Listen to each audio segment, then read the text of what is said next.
বড়দিনের পূর্বে খাবারের মান যাচাইয়ে শহরের দোকানে দোকানে যৌথ অভিযানে 4টি দপ্তরের আধিকারিকরা বৃহস্পতিবার ক্রেতা সুরক্ষা দপ্তর, স্বাস্থ্য দপ্তর, লিগ্যাল মেট্রোলজি এবং ডিস্ট্রিক্ট এনফোর্সমেন্ট ব্রাঞ্চের আধিকারিকরা যৌথভাবে বালুরঘাট শহরের নিউ মার্কেট, সাধনা মোড়, নারায়ণপুর এলাকার মিষ্টির দোকান, রেস্টুরেন্ট, বেকারি প্রভৃতি দোকানে খাবারের মান সরজমিনে খতিয়ে দেখেন।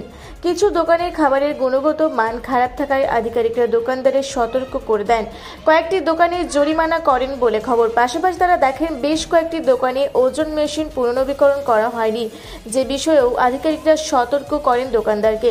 অভিযানকারী দলের সদস্য দক্ষিণ দিনাজপুর জেলার ক্রেতা সুরক্ষা দপ্তরের ডেপুটি অ্যাসিস্ট্যান্ট ডিরেক্টর মনোজিৎ রাহা জানিয়েছেন, বছরে 2 থেকে 4 বার তারা এ ধরনের অভিযান চালান। তিনি এও জানিয়েছেন, এই ধরনের অভিযানের উদ্দেশ্য একদিকে জনসচেতনতা বৃদ্ধি এবং অন্যদিকে দোকানদারদের সতর্ক করা।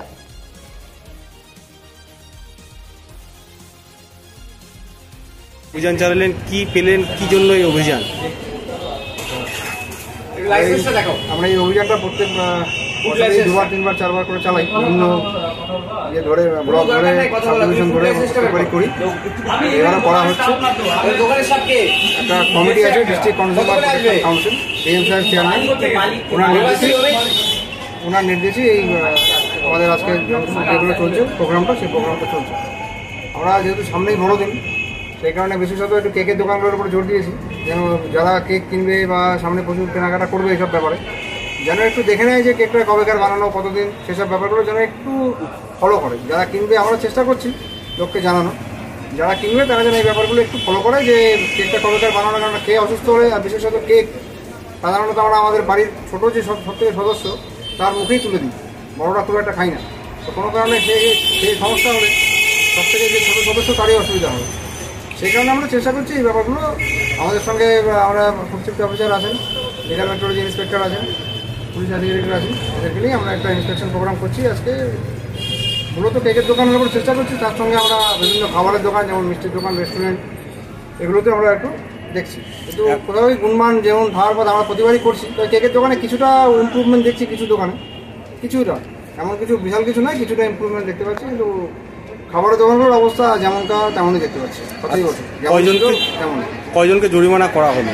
এর মধ্যে আমরা বিভিন্ন জায়গায় দেখতে পাচ্ছি যে ওয়েট মেশিন যেগুলো দিয়ে ওরা ওয়েট করে, সেই ওয়েট মেশিনগুলো অনেকগুলোতে ঠিকমতো রিনিউ করা নেই। ঠিকমতো রিনিউ না করে যেগুলোতে নেই, যেগুলোতে আমরা এখন অবধি 5 জায়গায় করা হয়েছে, 4 থেকে 5 জায়গায়। মূলত আজকে যে অভিযানে কোথাও কোথাও খারাপ কিছু পাওয়া গেছে, যেগুলো ধরুন শরীরের পক্ষে খারাপ ছিল, এরকম কিছু? বেশিরভাগ জায়গাতেই আমরা যেগুলো খাবারগুলো যেখানে দেখা যাচ্ছে যেগুলো অবস্থা খারাপ আছে, সেগুলো দোকানদাররা নিজেরাই নষ্ট করে দিচ্ছেন যেগুলো খারাপ বলে, এবং তারা বলছেন যে ভবিষ্যতে আমরা চেষ্টা করবো যেন এরকম না হয়। কিন্তু প্রত্যেকবারই আমরা আসছি, তাদের কাছে একই আশ্বাসন পাচ্ছি যে হ্যাঁ আমরা চেষ্টা করবো। হয়তো ইমপ্রুভমেন্ট কিছুটা হচ্ছে, একদম হয়নি বলবো না। মাঝে মাঝে যে আপনারা খাদ্য নিয়ে অভিযান করছেন, এতে খাদ্যের সুরক্ষা কতটা সুরক্ষিত করা গেল? আমাদের খাদ্যের নিয়ে অভিযান করার পেছনে দুটো কারণ। 1 নম্বর তো যারা দোকানদার তাদেরকে সতর্ক করা যেন ঠিকমতো নিয়ম মেনে কাজ করুন। আর 2 নম্বর এর সঙ্গে একটা অ্যাওয়ারনেস জড়িত আছে। যারা আমাদের এই অনুষ্ঠানগুলো, আমাদের এই প্রোগ্রামগুলো যারা দেখবে, বা খবরের কাগজে বেরোক বা নিউজ চ্যানেলে বেরোক বা নিজস্ব চ্যানেল যাদের আছে সেখানে বেরোলেও এখন দর্শক যেহেতু অনেক, তারা দেখে তারাও কিছু ব্যাপারটার সম্বন্ধে অবগত থাকবে যে এগুলো আমাদের কী করে করা উচিত, কীভাবে নেওয়া উচিত। তাদের জন্য করা যেন একটা অ্যাওয়ারনেস বাড়ে যে আমরা জিনিসপত্র কেনার সময় কী করবো, কীভাবে দেখে কিনবো, বা কীভাবে জিনিসটা ঠিক আছে কিনা বুঝবো, এটা একটা উদ্দেশ্য। কোন কোন দপ্তরের পক্ষ থেকে অভিযান চালানো হলো আজকে? মূলত 4টে দপ্তর আছে। ক্রেতা সুরক্ষা দপ্তর দক্ষিণ দিনাজপুর, সিএমওইচি দপ্তরের তরফ থেকে ফুড সেফটি অফিসার আছেন, লিগ্যাল মেট্রোলজি দপ্তরের তরফ থেকে ইন্সপেক্টর লিগ্যাল মেট্রোলজি আছেন, এবং ডিস্ট্রিক্ট এনফোর্সমেন্ট ব্রাঞ্চের তরফ থেকে পুলিশ আধিকারিক আছে। এই 4টে নিয়ে। আপনার নাম আর কি? আমার নাম Monojit Raha, deputy assistant director, consumer affairs, দক্ষিণ দিনাজপুর। দক্ষিণ দিনাজপুর থেকে বিদ্যুৎ কুমার মাহাতোর রিপোর্ট, রূপসী বাংলা মিডিয়া।